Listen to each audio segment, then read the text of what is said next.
everyone, welcome back to my channel Say Hi to Study. It's Cheshta Vashne and in today's video we will cover all about the divine theory of the origin of the state. ये पहली theory है origin of the state की. इसके बारे में हम आज सब कुछ कवर करेंगे. ये थ्योरी क्या कहती है वो भी, प्लस इसका क्रिटिसिज्म भी. So let us start without any further ado. आगे बढ़ने से पहले अगर आप लोगों को artistic work, project file, sketches, drawings वगैरह देखने का शौक है तो आप लोग मेरा दूसरा चैनल स्टूडेंट मटेरियल हेयर जाके चेकआउट कर सकते हैं, जिसकी लिंक मैंने डिस्क्रिप्शन बॉक्स में दे रखी है. Thank you.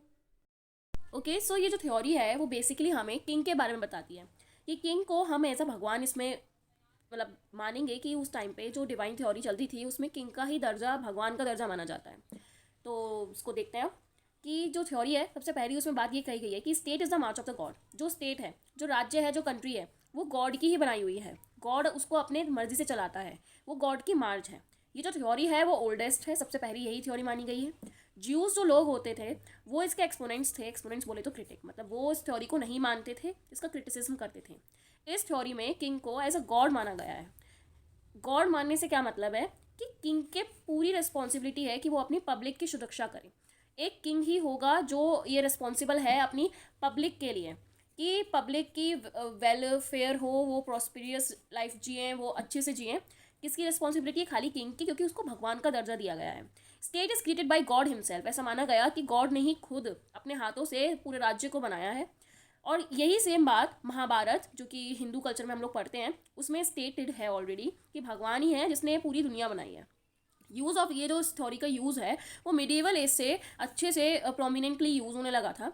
हिंदू लॉ और मुस्लिम लॉ दोनों ही ये कहते हैं कि किंग भगवान का ही दर्जा है. गॉड एज किंग, मतलब जो किंग हैं वो भगवान से कम नहीं थे. हिंदू लॉ, मुस्लिम लॉ दोनों ही ये चीज़ मानते हैं.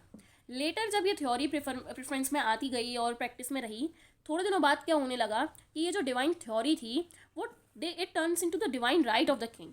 मतलब ये जो थ्योरी थी वो डिवाइन राइट बन गई. स्पेसिफिकली इंग्लैंड से ये चीज़ शुरू हुई. डिवाइन थ्योरी और डिवाइन राइट में कन्वर्ट होने से क्या मतलब है कि डिवाइन थ्योरी में मतलब क्या था कि किंग ही मतलब आपका भगवान है, वो ही सब कुछ देखेगा. लेकिन धीरे धीरे क्या हुआ कि किंग ने अपनी इस पावर का मिसयूज़ करना शुरू किया और उसको एज अ राइट यूज़ करने लगा. मतलब कि वो अब उसका मिसयूज़ कर रहा है, अपने भगवान होने के दर्जे को मिसयूज़ कर रहा है, लोगों से कुछ भी करा रहा है. उनको उसका जितना मन कर रहा है उतना टैक्स लेगा, उसका जितना मन करेगा वो उतना लोगों को मतलब पीड़ित लोगों को पे कुछ नहीं ध्यान देगा, जितना मन करेगा उतना लूटेगा लोगों को. तो ये डिवाइन थ्योरी से डिवाइन राइट में चेंज हो गई. स्पेसिफिकली ये चीज़ इंग्लैंड से शुरू हुई. Kings are justly called as God. पहले बोला जाता था कि उनको किंग को भगवान का दर्जा दिया गया है, लेकिन लेटर जब ये डिवाइन राइट बन गया किंग का, किंग को भगवान ही कह दिया गया कि किंग ही भगवान है. और मतलब किंग लोगों को ऐसा बताया गया कि आपको अपने राजा को पूजनीय है, वो आपके लिए, आप उनकी बात कुछ टाल ही नहीं सकते. स्पेसिफिकली ये जो चीज़ देखी गई वो इंग्लैंड के दो किंगों में देखी गई. पहले सॉरथ किंग जो कि बहुत फेमस हैं, दूसरे जेम्स फर्स्ट में. बेसिकली क्या होने लगा कि यही एक कारण था कि ये थ्योरी धीरे धीरे करके ख़त्म होने लगी, क्योंकि लोगों का विश्वास ही उठ गया भगवान से. लोग ये समझते भगवान होते ही नहीं है, क्योंकि किंग ने अपनी एक ऐसी जगह बना ली थी कि लोग अगर उसकी बात नहीं मानेंगे तो वो सबको मारने लगा था, फांसी पे चढ़ाने लगा था. उसके बाद इसमें क्या बताया है कि किंग को किस क्या क्या मतलब किस तरीके से किंग को रखा जाता था. तो king was considered as a embodiment of wisdom. मतलब उसको बुद्धि का अवतार माना जाता था. ऐसा माना जाता था कि किंग से ज़्यादा किसी में बुद्धि ही नहीं है, वही सबसे बुद्धिमान है, वो जो कह देगा वो पत्थर की लकीर है. King was only responsible to God. King के खिलाफ कोई कुछ नहीं कह सकता, कोई उससे कोई सवाल जवाब नहीं कर सकता, वो खाली गॉड को ही रिस्पॉन्सिबल है. इसका मतलब ये कि अगर कोई कुछ कहता था किंग को तो उसको पनिश किया जाता था, उसको बोल दिया जाता था कि आप कोई नहीं होते कि जो आप किंग से सवाल जवाब करो. किंग से अगर कोई सवाल जवाब कर सकता था तो वो सिर्फ भगवान थे. उसके बाद बोला गया कि किंग के पास भगवान की ही पावर है, he has the power of the God. वो जैसे गॉड जो मर्जी चाहे वो कर सकते हैं, वैसे ही किंग भी जो मर्जी चाहे वो कर सकते हैं, आप उनको नहीं रोक सकते. किंग को जो सेलेक्ट किया जाता था वो किया जाता था हेरिडेटरी, मतलब हेरिडेटरी सिस्टम से. मतलब एक जैसे कोई है, ये किंग है तो अब इनके बेटे बनेंगे, फिर उनके बेटे बनेंगे, इस तरीके से किंग को चूज़ किया जाता था. पैटर्नल बेस था, मतलब सिर्फ लड़के ही होते थे. अगर ऐसा होता था जैसे ये किंग हैं, इनके बेटे हैं तो वो किंग बन गए. अब उसके बेटा नहीं हुआ है, बेटी हुई है, तो वो बेटी किंग या मतलब क्वीन नहीं बन सकती. अब कोई उनका भाई या कोई और बनेगा. पैटर्नल बेस था, हेरिटरी बेस था, मतलब ब्लड रिलेशन में ही किंग बनते थे और कोई आके उसको नहीं मतलब कर सकता था. लोग इलेक्ट ही नहीं कर पाते थे अपने किंग को. People must surrender to him. मतलब अगर कोई इंसान को कोई चीज़ गलत लग रही है कि ये किंग गलत कर रहा है तो वो कुछ नहीं कर सकता, उसको सरेंडर करना पड़ेगा, क्योंकि किंग ने कह दिया, वो भगवान है क्योंकि यहाँ पे. नो राइट टू जज हिम, आपके पास कोई राइट नहीं है कि आप किंग को जज कर सको, क्योंकि he is considered as the God, ठीक है, वही भगवान माना जाता था। तो कोई राइट नहीं था किसी पे कि आप किंग पर सवाल करो, उनको जज करो, उनसे पूछो कि आप ऐसा क्यों कर रहे हो या आप ऐसा ना करो। आप उनको कुछ भी नहीं कहोगे, जो वो कहेंगे वो आपको करना पड़ेगा। अगर वो आपसे कहते हैं कि जाके फांसी पे टंगो, तो आपको ज़बरदस्ती टंगना पड़ेगा। ये थ्योरी बहुत टाइम तक प्रोमिनेंट में रही, जब तक इसको थ्योरी की तरह ही यूज़ किया जाने लगा।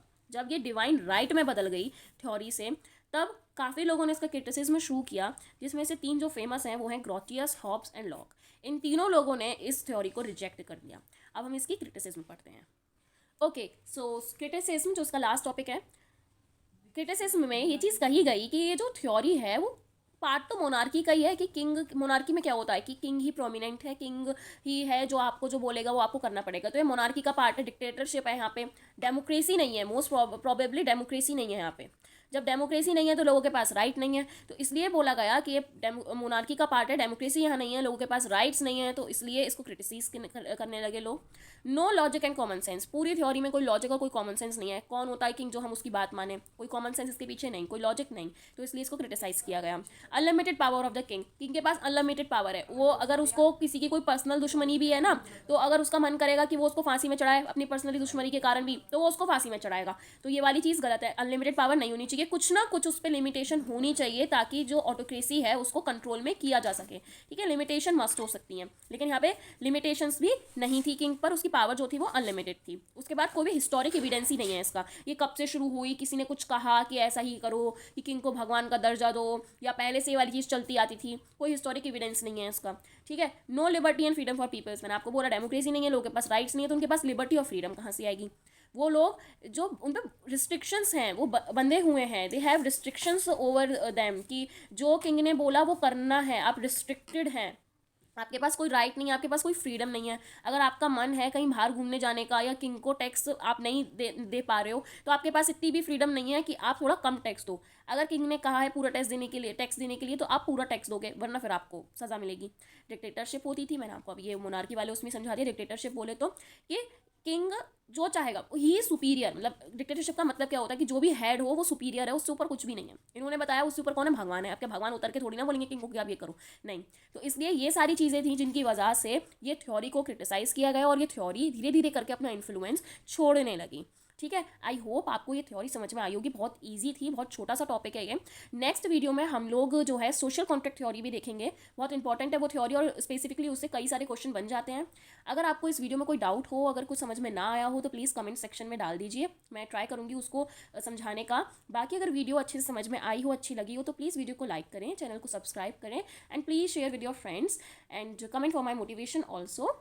बाकी thank you so much for watching.